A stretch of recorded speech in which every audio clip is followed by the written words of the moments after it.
एक ही बेटा है मेरे पास, मैं पैर भी पकड़े उधे पर नहीं, मैं भाभी मैं नहीं देता हूँ, मैं नहीं देता हूँ मैं। और मेरा खुद का देवर है कि उसको यहाँ खड़ा करके देखो कि कितनी उसकी हालत खराब है। एक ही बेटा था मेरे पास, उधे सारे जिंदगी कट्टी और हूं आके बर्बाद हो गए।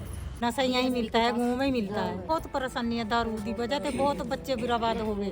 ठेके में जब कमाएंगे तो तभी तो पियेंगे। हूं उत्थे तो 20 रुपए की गिलासी मिल जाती है। पढ़े लिखे हुए बच्चे नौकरियां छड़ देती हैं, घर बह गए शराब के चक्कर में। लड़का भी उसका फौजी बनया हुआ, उसका बेटा भी फौजी है और खूब जगह जमीन भी है, घर भी ठीक ठाक बनाया हुआ, किराए पे चढ़ाए हुए और फिर भी बहुत दारू बेचता है। ये नहीं देखा बिमर प्रधान ने जब उनको एनओसी दी वहाँ पे मतलब सरकारी ठेका लगवा दिया, इनको नहीं पता चला। एक तो ऐसा है यहाँ पे बंदा लेटरिन भी बीच में ही कर देता है, वो जो बेचता है।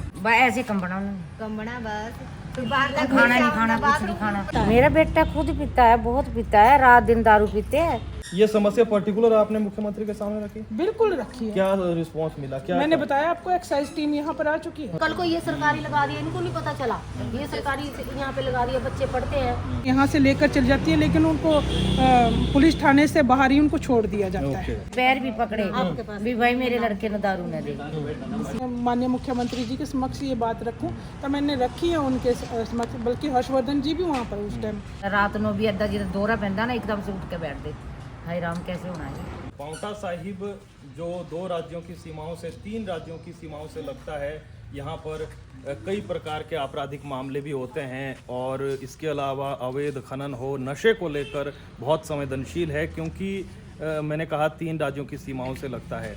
अभी पांवटा साहिब शहर से मात्र 2-4 किलोमीटर दूर हम भेड़ेवाला में हैं और यहाँ पर कुछ महिलाएं हमें एकत्र हुई यहाँ नज़र आई, तो हमें लगा कि इनसे बातचीत करें, क्योंकि कच्ची शराब को लेकर ख़ास तौर पर जो है इनके भीतर नाराज़गी है, क्योंकि इनका कहना है कि युवा बर्बाद हो रहे हैं और जो है कच्ची शराब बहुत आसानी से मिल जाती है। फिलहाल इन महिलाओं से बातचीत करेंगे। अभी हम इनसे बात कर रहे थे। क्या नाम है माता जी आपका? हैं? तो आप अभी बता रहे थे कि शराब आपके बच्चे पीते हैं? दिन रात? दिन रात 4 फेरी रात में, कभी 2 बजे, कभी 3 बजे, कभी 4 बजे, कभी 5 बजे। परेशान हो आप? हैं? हाँ परेशान बहुत ही। तो यहाँ मिल जाती है आसानी से शराब? बथेरी मिल जाए यहाँ तो। अच्छा, और तो आप बताइए। अभी कोई पीछे से एक महिला बात करती है, आप आ जाइए, आगे आ जाइए, आगे आ जाइए। कोई बात नहीं, क्योंकि बताना तो पड़ेगा वरना बहुत दिक्कतें हैं। आप अपना नाम बताइए। परमिता। तो आप भी देख रहे हैं आसपास वाकई में जो है नशा बहुत फैल रहा है यहाँ? हाँ जी, बहुत ज़्यादा फैल रहा है। घर में देखे नहीं जाते हैं, जो लेडीज़ है वो अपने बच्चों को कैसे कंट्रोल करके, बहुत हालत देखी नहीं जाती। तो नशा सिर्फ कच्ची शराब से आप लोग परेशान हैं कि दूसरा नशा भी अब फैल रहा है? दूसरा भी कच्ची शराब पीते हैं, बहुत ज्यादा कच्ची शराब। आपके परिवार में भी? हाँ जी, हमारे परिवार में भी बच्चे हैं, हमारे भी पी लेते हैं। वो कौन से मानते हैं? आका कड़े से चकना, पढ़े लिखे हुए बच्चे नौकरियां छड़ देती हैं, घर बह गए शराब के चक्कर में। बड़े हैं, अच्छे हैं। तो अच्छा, कच्ची शराब तो बंद करवा दें, मान के चलिए बंद हो गई, तो ठेके में तो आसानी से मिल रही है, फिर वो पियेंगे? वो ठेके में जब कमाएंगे तो तभी तो पियेंगे। हूं उत्थे तो 20 रुपए की गिलासी मिल जाती है, 10 रुपए की गिलासी मिल जाती है और धार चल जाता है, कैप्सूल डाल के पिला रहे उनको और झूलते आंदे घर को, गिरते पैंदे पुट्ठे तड़ाए हुए, नासा तड़न कैप्सूल कैसे डालते हैं? शराब में डाल के पता नहीं कैसे पिलाते हैं और मर चुके हैं। एक तो ऐसा है यहाँ पे बंदा लेटरिन भी बीच में ही कर देता है, वो जो बेचता है उसका तो कई बार वो कर दिया है। और मेरा खुद का देवर है कि उसको यहाँ खड़ा करके देखो कि कितनी उसकी हालत खराब है। हाँ जी, देहरादून में कैसे हुआ उसकी बस उसे चला भी नहीं जाता। लगी उसको। आपका क्या नाम है? नजदीक लाइए भाई। क्या नाम है आपका? मेरा नाम सोमा है। तो कितने सालों से देख रहे हैं आप? इनका बेटा ही बहुत पीता है। मेरा बेटा खुद पीता है, बहुत पीता है, रात दिन दारू पीते हैं, बहुत दुखी है। समझाया आपने? बहुत समझा। 2 साल शादी करे नहीं हो गए, एक कोई बेटा है। भाभी तो बहुत साल से पहले चले गए थे, तो एक कोई बेटा था मेरे पास, उधे सारे जिंदगी कट्टी और हूं आके बर्बाद हो गए। रात दिन कितने साल का आपका बेटा? शादीशुदा है। हाँ जी। तो अभी तक पहले कहीं आपने प्रधान को बताया? कोई नहीं पता, कोई नहीं सुनते, कोई नहीं बात तो सुनाई, कोई नहीं। जब रात दिन खुला तो जाते आते हैं, कहे हम इसमें कुछ नहीं हो सकता, पैसा भर देते हैं, फिर क्या करेंगे, बंद नहीं होगी। तब हमने मैडम का पता चला, हमने इनके पास बात की तो इन्होंने ही आवाज़ उठाई, आज तक किसी ने नहीं उठाई। हमारे गांव में भी बड़े मेंबर, मतलब प्रधान बड़े भी बड़े, किसी ने कुछ नहीं किया। ऐसे बोलते हैं कि तुम्हारे पल्ले से पीते हैं, फिर अब ये है ज़्यादा जवाब बात। देना ना। और जो तकलीफ में है उनको पूछो, लेडीज कैसे खर्चा करेंगे अपने बच्चों का। हमारे पास 3 बच्चे हैं, देवरी पिता है, घर वाला भी और करता है। कमाते हैं 1 रुपया नहीं देंगे तो आप बताओ हम कैसे कैसे। हमने खेत में बूटी लगा रखी, उसके सारे पे बच्चों को भी पाल रहे, अपने घर का भी कर रहे। फिर आप बताओ फिर हम क्या करेंगे जब ऐसा हाल है। रात दिन कलेश और 3 लड़ाई होती है ना, बाद में आप देखना कि कितना दुख होता है। ਜਿਹੜੇ ਸਰਕਾਰੀ ਠੇਕਾ ਗਏ ਵੀ ਸਕੂਲ ਲੱਗ ਗਏ भी बंद हो जाए। और कल को ये सरकारी लगा दिया, इनको नहीं पता चला, ये सरकारी यहाँ पे लगा दिया, बच्चे पढ़ते हैं। हम वहाँ पे हमारे खेत है, लेडीज भी जाती है 11 टाइम वहाँ पे डानी बैठी रहती है, बेटियाँ पढ़ने भी जाएंगी। ये नहीं देखा बिमर प्रधान ने जब उनको NOC दी, वहाँ पे मतलब सरकारी ठेका लगवा दिया, इनको नहीं पता चला। ऐसी थोड़ी होना चाहिए भैया, एक से होता है सारा काम, तरीके से होना चाहिए। तरीके से होना। स्कूल पास में बच्चे आधी छुट्टी को जाकर क्या पता पी रहे, किसी को क्या पता। ठेका उठाना चाहिए। इनको इतनी शर्म नहीं आई लगाने वालों को कि ये किसका मतलब बर्बादी होगी, हमारी होगी ना। गांव में किसकी बर्बादी होगी, हमारी, हमारे बच्चों की होगी, हमारी होगी बर्बादी क्यों भैया। बर्बादी अब जो प्रधान को बोला वो तो उसको तो मतलब मिल गया, परमिशन मिली है, दी किसने, तुमने तो दी परमिशन, तो प्रधान ने और इन्होंने दी, मतलब किसी ने तो नहीं दी। लड़कियां की शादी करी, अगर मतलब मतलब लेडीज को गाला पूछते दुनिया क्यों शादी करी, जब बेटा ऐसा था क्यों। हाँ, किसी को पूछते थे अपना, लेडीज उसको कहने देती, लेडीज से लगने नहीं देती। अगर किसी को पता तो चुपती का काम किया इन्होंने, बिम्बर प्रधान ने। जिसको प्रधान बना देवे वही DC बन जावे। पहले तो हाथ जोड़ेंगे, फिर जब जीत जाएंगे फिर जाएंगे। कोई बात भी नहीं करता, इतनी बातें लगा, कोई नमस्ते भी नहीं करता। नहीं अब असर होगा। तो भैया यही है गुरदेव। कौन है मैन बताइए। गुरदेव ये तो शुरू से हम भी जब आए थे शादी करके, उससे पहले से ही बेच रहा। इसका कोई कंट्रोल नहीं आज तक कर पाया। हम जाते भी हैं, आवाज भी लगाते हैं, कोई फायदा नहीं है। कहाँ का रहने वाला है वो? यही का रहने वाला, बेड़े वाले का। कितने समय से कर रहा है? उसका तो कोई ऐसा भी नहीं कि कोई गरीब है, जगह जमीन बहुत है, इतने कमरे, इतना मतलब कमरे चढ़ा रखे उसने, मतलब प्राइवेट। उसको तो कमी का लड़का भी उसका फौजी बनया हुआ, उसका बेटा भी फौजी है, और खूब जगह जमीन भी है, घर भी ठीक ठाक बनाया हुआ, किराए पे चढ़ाए हुए, और फिर भी बहुत दारू बेचता है। 3 बेटे उसके। कोई कमी नहीं है, कोई कमी नहीं नहीं है, है। कोई कमी नहीं है। बच्चा अब तो लड़का अपने आप भी सब ठीक है। फौजी बना हुआ है, और फिर भी बस दिन रात ना खेतों के रास्ते में ही चले रहते हैं लोग, बस दिन भर, रात को भी और दिन को भी। बंदे खत्म करने और कुछ नहीं है। वो पहले हीरपर के बंदे खत्म करे, अब बेहड़े वाले में आगे यहाँ के खत्म करेंगे। दारू वाला उधर के नहीं आते, बहुत सुधर। अब हम लेके चक्का एक दिन तो बहुत शाम में टाइम लेके चक्का 2 बंदे। तो अच्छा ये बताइए, इसमें आपका आप पकड़ना भाई, थोड़ा दिखाना है सीधे।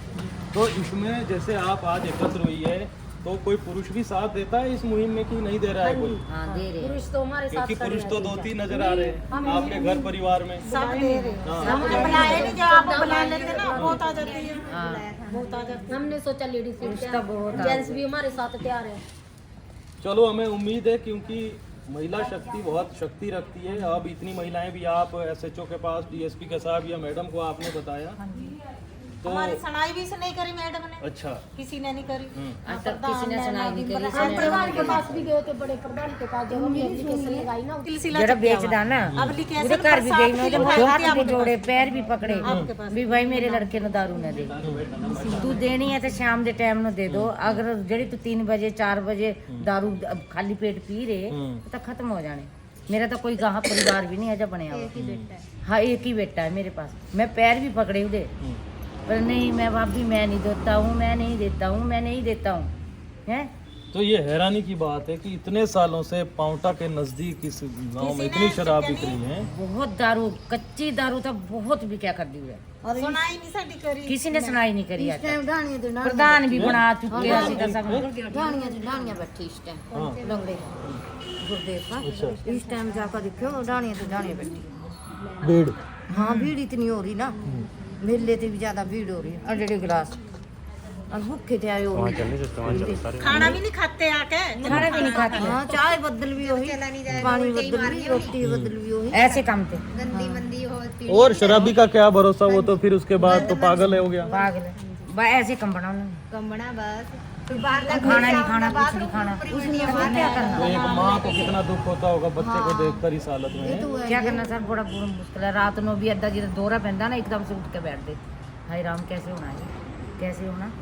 देखो ना नु पलटा मार मार के देखो कि बार बार बुलानी पड़ती है, जो खत्म तो नहीं शराब होगी। पी लेते हैं। सर यहाँ ना हमारा भतीजा था, सराहना शराब रखी हुई थी। हाँ मेरे ही वो था, भी नहीं वो पीड़ी मेरी मिली, जगह। बस खत्म हो गया और बोतल सराहना रह गई उसकी रखी। जो पी उसने बस धड़के से पी रहा होगा, बस इस वही रह गया। जो मेरे साथ में बेटा बंदा था, पड़ा था मेरी उसको जेठ नहीं का पता बेटा था। सामने ने फोटो खींच के रख लिया भी शराब रखी हुई, पी के पिया, बताया दिमाग ने नहीं काम और कर। 2 इकट्ठे मरे हैं पिछले महीने बीच में। वो आज चक्की भाई चलो आज मौका है, इनके बाद भी करांगे जो भी करना, पहले इन्होंने मेडिकल कराओ तब प्रूफ अपने हाथ भी चलो, पर किसी ने सुनाई नहीं करी। ये मैडम ने, सलीमा मैडम ने करी साडी 2 इकट्ठे गए लेके गए उन्होंने। तो सलीमा मैडम जी बहुत उम्मीदें है, नसीमा मैडम जी बहुत उम्मीदें हैं इनको आपसे, और हमें लगता है कि कहीं ना कहीं अब असर होगा। हम भी खबर पहुंचाएंगे, एसपी तो नहीं है फिलहाल जो है, लेकिन डीएसपी साहब आए हैं, बहुत उम्मीदें हैं उनसे भी और आपसे भी।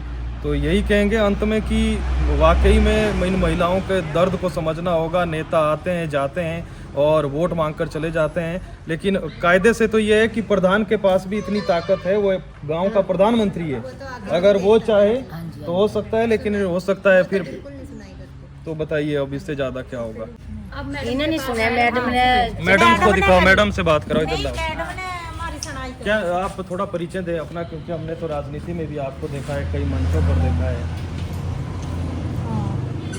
मेरा नाम नसीमा बेगम है, director Himachal Pradesh state civil supply corporation, member Mahila Kalyan board Himachal Pradesh तो सरकार। आपका यहाँ कैसे संपर्क इनसे हुआ, आप यहीं के रहने वाले? मैं दूसरी पंचायत से हूँ। अच्छा, साथ लगती पंचायत? हाँ जी, पंचायत से हैं। बाकी ये है कि मेरे काम को देखते हुए लोगों तक मेरे नाम और चेहरा जा रहा है, तो लोग खुद मेरे से कांटेक्ट करते हैं। तो इन बहनें इन्होंने भी मेरे से कांटेक्ट किया और कम से कम ये 4 महीने से मेरे से कांटेक्ट कर रही हैं लगातार। पर मैं बिजी थी, मैं इनकी बात सुन नहीं पाई। फिर मैं पिछले अब 15-20 दिन से जो है ना इनकी बात सुन रही हूँ। फिर मैंने ये माननीय मुख्यमंत्री जी के समक्ष भी रखी है बात। तो फिर जब हमने वहाँ से बात रखी तो कल एक्साइज की टीम भी यहाँ पे आई थी छापामारी के लिए, तब मैं यहाँ अवेलेबल नहीं थी, मैं शिमला थी। क्या किया उन्होंने, यहाँ कुछ पता लगा, आए थे? उन्होंने क्या बताया, कमलजीत भाई आप बताएं, क्योंकि मैं थी नहीं यहाँ अच्छा। पे। तो अभी आगे चलिए, ये भी बताएंगे अभी आगे, क्योंकि आपने कहा आपके पास तो पद भी है, इन महिलाओं को लेकर कोई मुख्यमंत्री तक तो बात चलो वहाँ पहुँच गई तो और अच्छी बात है, पर डीएसपी से एसपी से मिलने का कोई प्रोग्राम है या आगे कब गए कभी? सुनिए मेरी बात, इन्होंने मेरे से ये बोला है कि हम पिछले कई सालों से, इन्हीं 2-3 सालों से नहीं, पिछले कई सालों से आवाज़ उठा रही हैं कि आप छोड़िए एसएचओ, डीएसपी और एसपी, इन सबको छोड़िए, क्योंकि हम लोग कंप्लेंट करते हैं तो हमारे साथ यहाँ तक के ड्रामे होते हैं कि जो शराब बेचते हैं उनको पुलिस लेने आती है और उनको उठाती है, यहाँ से लेकर चली जाती है, लेकिन उनको पुलिस थाने से बाहर ही उनको छोड़ दिया जाता है। उसके बाद वो फिर कंटिन्यू कर देते हैं। तो फिर मेरे को सही लगा कि मैं माननीय मुख्यमंत्री जी के समक्ष ये बात रखूं, तो मैंने रखी है उनके समक्ष, बल्कि हर्षवर्धन जी भी वहाँ पर उस टाइम। तो इसका बहुत नुकसान है और हो सकता है कि इतने समय से जब कुछ मामला सुलझा नहीं है, महिलाएं परेशान हैं, इनका दर्द बता सकती है, क्योंकि जो है उसी को पता होता है जिसके परिवार में कोई शराब पीता है, कितनी दिक्कतें होती है, परिवार तबाह हो जाते हैं। तो आगे अब क्या लगता है, कैसे करें इसके? आगे की बात बाद में करती हूँ। पहले आपने देखा है इनकी तकलीफ बिल्कुल, सुनी है, यही तकलीफ मैंने भी सुनी है और फ़र्क इतना है कि मैंने महसूस की है। जब मैंने इनकी तकलीफ महसूस की है तब मैं शिमला गई हूँ। ठीक है। अब जब गई हूँ तो मैं, जब तक ये बंद नहीं होती यहाँ पे गांव में, अभी इस गांव की बात है, जब तक इस गांव में बंद नहीं होती तब तक मैं इनके साथ खड़ी हूँ। क्या क्योंकि ये इनके बच्चे नहीं हैं, वो मेरे भी बच्चे हैं, मेरे भी बहन भाई हैं। वो ये समस्या पर्टिकुलर आपने मुख्यमंत्री के सामने रखी? बिल्कुल रखी है। क्या रिस्पॉन्स मिला? क्या मैंने बताया आपको, एक्साइज टीम यहाँ पर आ चुकी है। मैं यहाँ पर थी नहीं, क्योंकि मैं तो वहाँ पर थी। क्या आप थे भाई साहब यहाँ? हाँ जी सर। क्या हुआ, क्या देखा उन्होंने? उन्होंने देखा जैसे उन्होंने मैडम जी ने मेरे को बोला कि ऐसे वहाँ से टीम आएगी और आपने 5-7 औरतों को ऐसे बोलना जो परेशान है उनको आपने बताना है कि ऐसे करके टीम वहाँ से आएगी। तो लगभग वहाँ से उस दिन 8-10 औरतों से ज़्यादा जारी औरतें इकट्ठी हो चुकी थी। अच्छा। तो इन्होंने 2-3 औरतों ने उसके पास कंप्लेंट भी रखी है कि सर ऐसे करके बात है, वो जो यहाँ कच्ची शराब बेचता है तो 24 घंटे खुला है। किसी टाइम भी चला जाए, रात को 4 बजे और जो उसकी लेडीज है वो भी यही काम कितनी जगह मिलती होगी शराब यहाँ? नहीं, लगभग मेन आदमी सर वही एक है। हाँ, बाकी जिसकी ब्रांचें है ना, अगर मेन आदमी वहाँ से उठ गया ना तो ओके। बाकी तो हवा में उड़ जाएंगे अपने आप ही। उनकी हमारे को दिक्कत है जो आसपास वाले छोटे मोटे हैं। मेन आदमी अगर यहाँ चला जाए ना तो बहुत अच्छा हो जाएगा।